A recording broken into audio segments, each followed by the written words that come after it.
Hey YouTube, dropping another video about Canelo Alvarez now.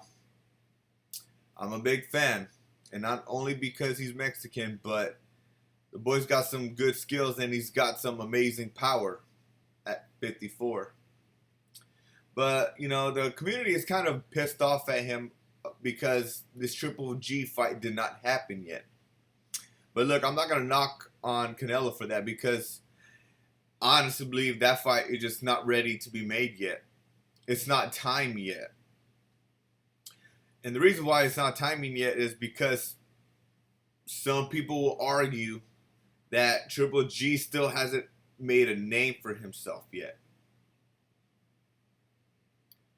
Might be true. Think he still needs to fight a few more guys. And Canelo's a superstar, man. He's blown up in Mexico and all over the boxing community, man. Like, the only loss that we've seen Canelo take is against Floyd Mayweather.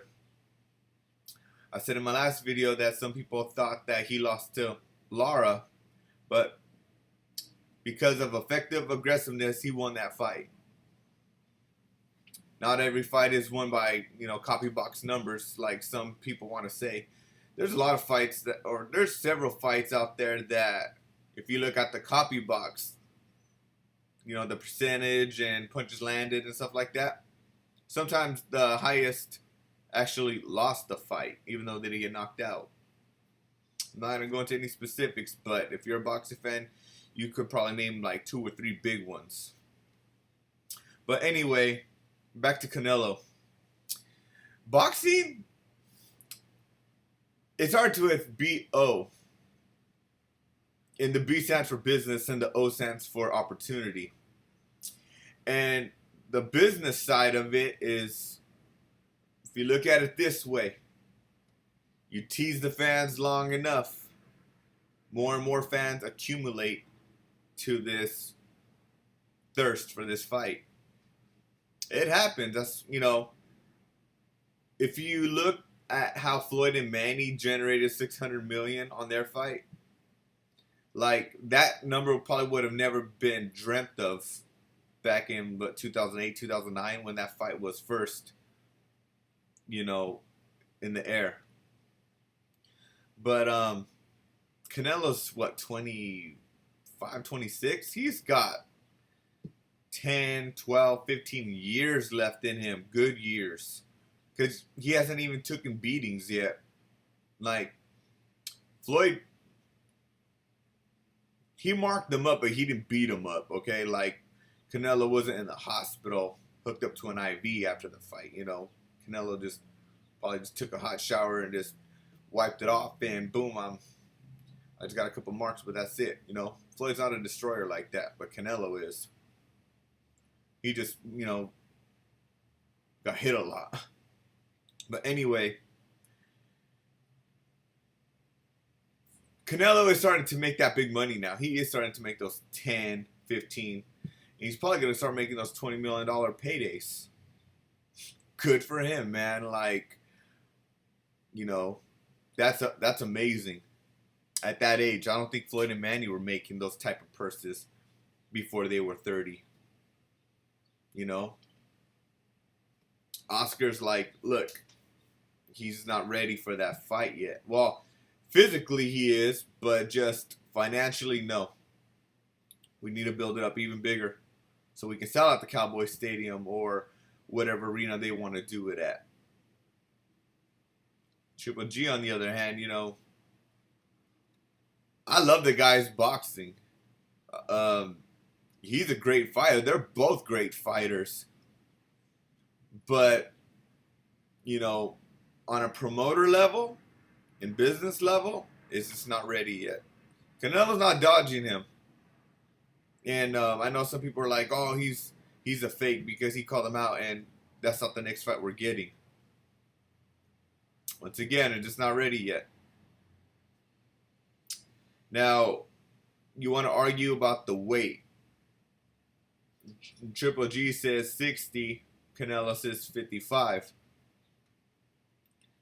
And some people want to hate Canelo because 55, like, come on, dude. Like, 160 is nothing for you. You walk around 170 in the ring on fight night. 160 is nothing. Like, that's your natural weight. And, people want to hate him because he's tearing up everybody at 54 because, yeah, of how much he gains overnight. But look at Floyd.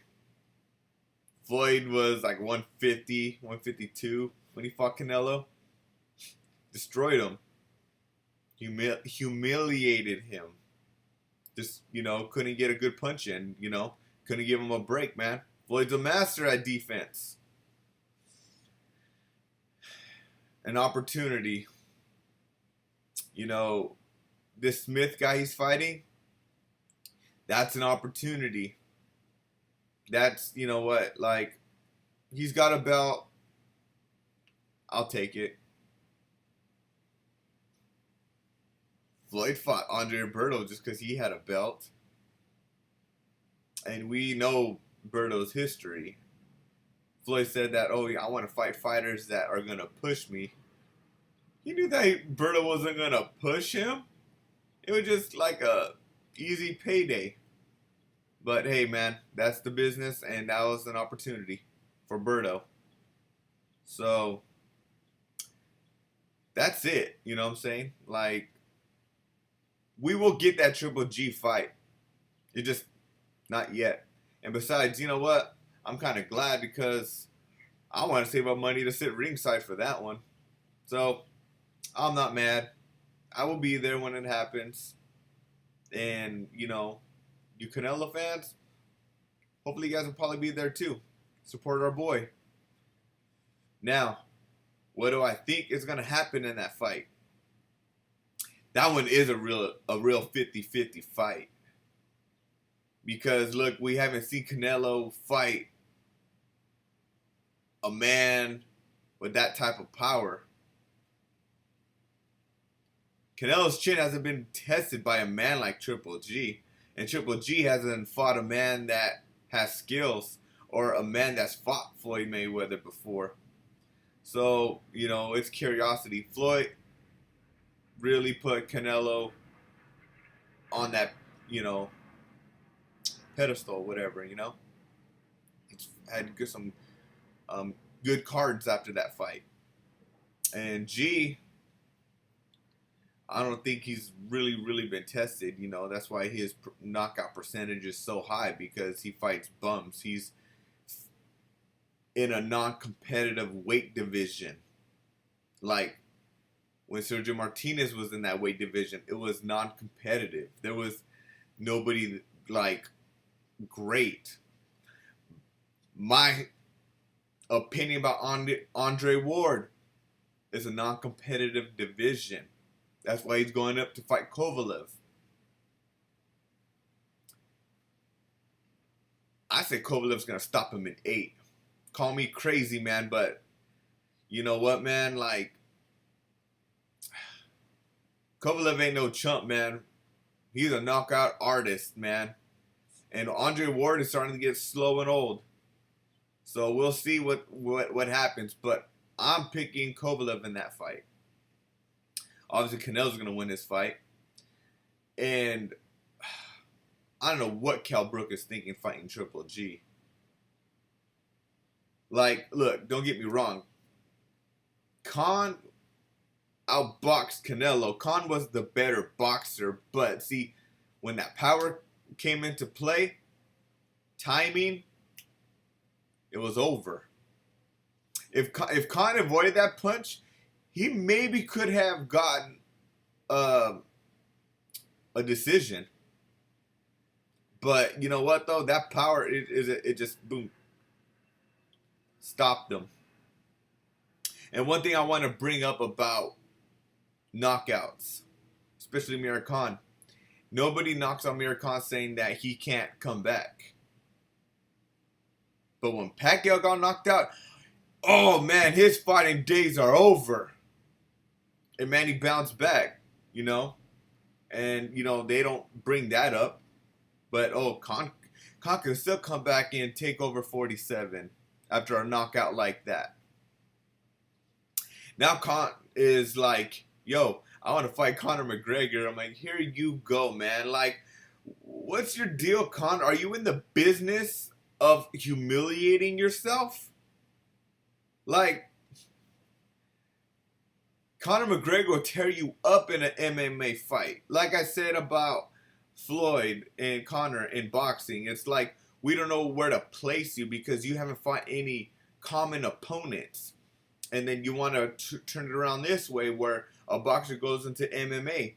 What are you going to do when Conor takes you to the ground, Amir Khan? Like, your speed and your hat speed has nothing to do with it. You're powerless, and then Conor's going to bang your head in. I'm an MMA fan too, but I love boxing more. Boxing more is stand up, and it's more drama. Especially, like, the bigger the punches get, the higher the drama gets. And I love it. MMA too. There's some good stand-up fighters in MMA. They don't like to fight in the ground. Some do, some don't, you know. But, you know, I still got love for the sport. So, yeah, that's just a little, you know, just an opinion about how I feel about these fights coming up, man. But, yep. Business and opportunity is what boxing is about, man. So, yeah, leave comments. Please subscribe. Hope to see you again on another video.